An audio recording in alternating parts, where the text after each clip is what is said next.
Imagine an MMORPG with zero microtransactions, no battle pass, and absolutely no corporate boardroom breathing down your neck.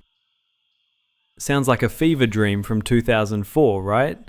Well, it's 2026, and Dreadmyst just dropped to prove that the old ways are back with a vengeance. Hello, I'm James, and our goal here is simple: 80% efficiency with 20% effort. We focus on videos for casual gamers. We cover games in a way to fit in the lives of busy parents, students, and professionals. Today, we're doing a deep dive into Dreadmyst, the solo developer project currently blowing up on Steam and causing a stir in the MMO community. Before we jump in, hit that like button and subscribe. We're covering every major release this year through that efficiency lens, and you won't want to miss the guides coming for this one. So, what exactly is Dreadmyst? Think of it as a 16-bit WoW Classic, or an isometric Diablo-style RPG. But the most fascinating part is its origin. It was built entirely by a solo developer known as Xjum, using a custom-coded C++/OpenGL engine. No Unity, no Unreal, just raw code designed to run on a potato, or even that old laptop you use for work.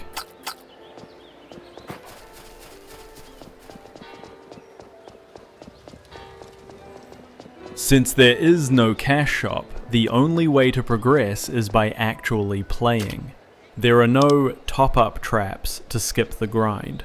It's a pure, long game experience, but that also means your time is your only currency.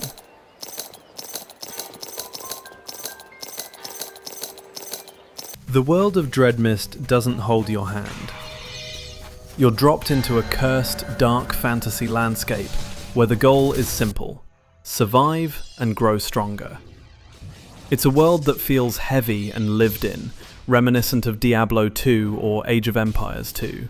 From the bustling center of town to high-risk zones like Kandori's forecourt, the world design is built around contested zones where PvP can break out at any moment. You'll find yourself venturing deep into the abandoned barracks, or the Kandori's undercourse, just to find a specific key to progress.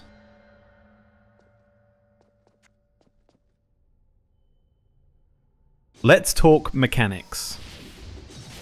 You have 4 classic classes: Paladin, Mage, Ranger, and Cleric. The combat is classic tab target. It's all about strategy, positioning, and managing your cooldowns. But the real soul of the game is how you build your character. Dreadmyst gives you total control over your stats.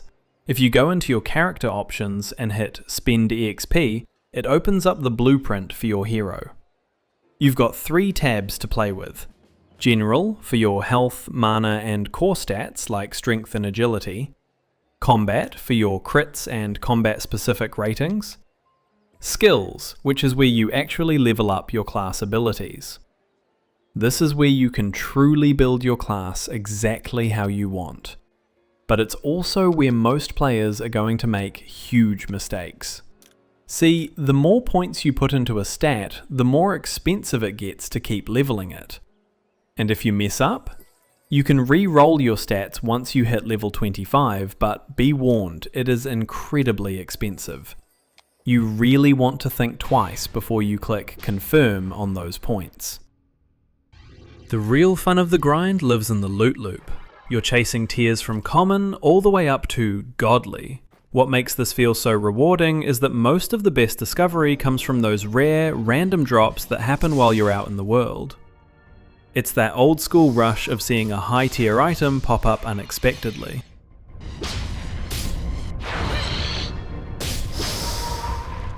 So, the final verdict? Dreadmyst is a high-risk, high-reward experience. On one hand, you have a tight, engaging gameplay loop that respects your wallet. It's a great after-work chill game if you treat it as a temporary experience.